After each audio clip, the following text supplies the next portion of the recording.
বন্ধুরা, ঘরকন্যা ব্লগে আপনাদেরকে জানাই নতুন আর একটা ভিডিও দেখার জন্য স্বাগত জানাই।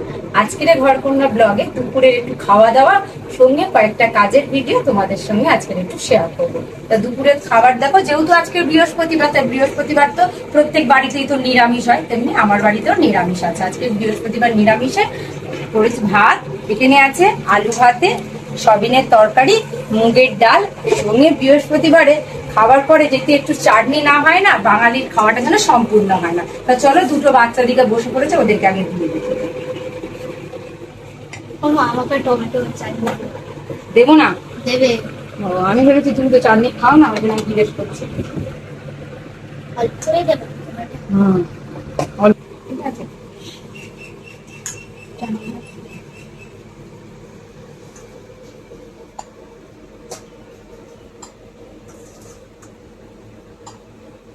আর দিয়েছিস দুজনে? হ্যাঁ, আগে দুটো বাচ্চাকে না দিলে না অনেকক্ষণ ধরে জ্বালাতন করছে। অবশ্য দুটো বেজেও গেছে, অনেক দেরিও হয়ে এসছে। দেখি তরকারি দি। আমাকে দাও টমেটো চাটনি। তা আগে টমেটোমের চাটনি কেউ খায়? আগে তো মানুষ আগে ভাত খায়, তারপরে তো লাস্টে টমেটোমের চাটনি খায়। আমি টমেটো চাটনি দাও আর খাবো। আর আলু ভাতেটা খাবি না? যেটাতে আলু ভাতেটা মাখা দেয়, টমেটো শুকনো লঙ্কা দিয়ে সুন্দর করে আলু ভাতেটা মেখেছি। আর দাও। আর একটু দেবো। এরকম আলু ভাতে থাকলে শুধুই গরম গরম ভাত আর সঙ্গে এই আলু ভাতে বলেই খাওয়া করবো। ডালটা দাও। এবার ডালটা দেবো, তাই তো? ডালটা ভালো লাগে। ডালটা ভালো লাগছে? ডালটা মুগের ডাল তো পাতলা ভালো লাগে না, ঘন। ডালটা একটু ঘনই করেছি, কারণ মুগের ডাল তো বেশি পাতলা ভালো লাগে না, একটু ঘন হবে। মুসুরির ডাল একটু পাতলা খেতে ভালো লাগে, কিন্তু মুগের ডাল একটু ঘন হয়, বেশ খেতে ভালো লাগে। তা চলো তাহলে দুপুরে খাওয়া দাওয়াটাকে করে নি। ভুলে গেল। ওদেরকে দিয়ে দিয়েছি, এবার আমি বসে যাবো খেতে। হয়ে গেছে লাস্টে আমি, আমার ভাত খাওয়া হয়ে গেছে। এবারে আমি যেটাতে চাটনি ঢেলেছিলাম সবাইকে দিয়ে লাস্টে এইটুকুনি চাটনি আছে আমি নেবো, কারণ যেহেতু আমি যে থালাতে ভাত খাই তো সেই অনেকে সেই পাতেতেই চাটনি নিয়ে খায়, আমি ঠিক আবার ওরকম ভাবে খেতে পারি না, আমার ঠিক ভালো লাগে না। এটা আমার ছোটবেলা থেকেই অভ্যাস যে আমি ওই যে থালায় ভাত খাবো সেই থালায় আমি খেতে পারি না। যদি বলো যে কোনো অনুষ্ঠান বাড়ি গেলে তখন তুমি কি করে, আমি অনুষ্ঠান বাড়িতে গিয়েও আমি ভাতের থালাতে নিই না, পুরো পরিষ্কার করি, জায়গাটাকে একটু ধুয়ে নিই, ভাতের থালার একটা সাইড ধুই, তারপরে ওখানে চাটনি নিই। কেন বলো তো, যে খাওয়ার যে থালায় না ভাত টাত খেলাম, তরকারি খেলাম, সেই থালায় ঠিক চাটনি বলো, পায়েস বলো, মিষ্টি কোনো জাতীয় জিনিস আমি যেন খেতে পারি, খেলে না কি বলবো বলো, তোমার কি ওটা গা ঘুরিয়ে দেবে। ওই জন্য আমি ভাতের থালায় নিয়ে নিই, ওগুলো বাটিতে নিতাম, তাই চাটনি সবাইকে দিয়ে লাস্টে একটু রয়েছে, তাহলে ভাবলাম এটাতেই আমি খেয়ে নিই। টমেটোমের চাটনিটা তো বেশ খুব ভালো লাগে, আর বেশ ভালো লাগছে, বেশ একটু টক টক ঝাল ঝাল, বেশি করে একটু ঝাল দিয়ে দিয়েছি। চাটনি টমেটোটা দেখবে একটু টক টকও হয়, বেশ খেতে ভালো লাগে।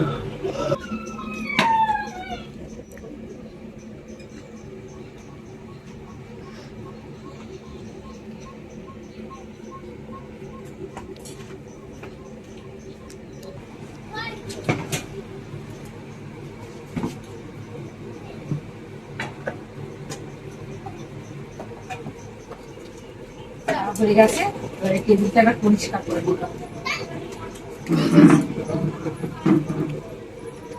শর্ত তাই টেবিলটা চেয়ার গুলোতে জায়গাটা বেশ ফাঁকা থাকে, দিয়ে রেখে দিই না, যেতে আসতে অসুবিধা।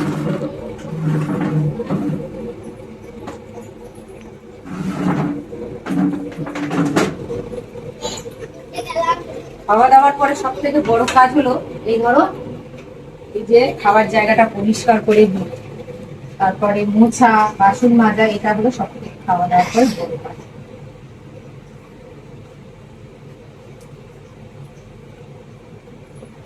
এই খাওয়া দাওয়া মানুষ ধরো সকাল থেকে খাটাখাটুনি করে কষ্ট করে রান্না বান্না করা, ব্যাস একটু খাওয়া দাওয়া হলো মানে ব্যাস সব।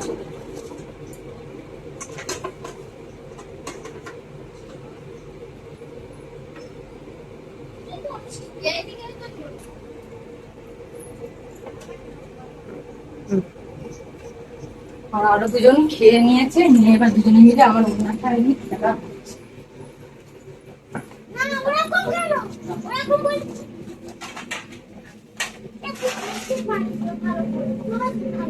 কতগুলো জামা কাপড় আছে, সকালে কতগুলো কেচেছি, আবার ফের এই খেয়ে উঠলাম, দেখলাম কতগুলো জামা কাপড় ছেড়ে বেঁধে দেওয়া যায়, ছেড়ে দিই।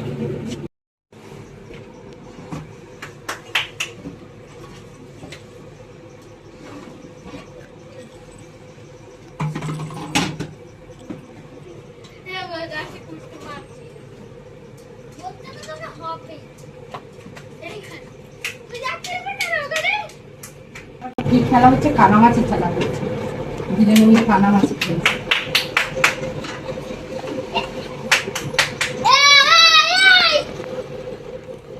উঁকি মেরে জানিয়া দাদা, ও কিন্তু ওখান থেকে উঁকি মেরে দেখে নিচ্ছে তুই কোথায়। হ্যাঁ, ওই জন্য তোমরা দেখে নিচ্ছে, বদমাইশ আছে আমার ছেলেকে চোখ বেঁধে দিয়েছে ওর বোন কানামাছি খেলার জন্য। ও আমার অন্যটার কান দিয়ে একটু করে দেখে নিচ্ছে ও কোথায় আছে, দেখে ওর পেছন পেছন ছুটছে। জানবি মা আমি বল তুই তিন দেখতে পাই আমার জুতোটা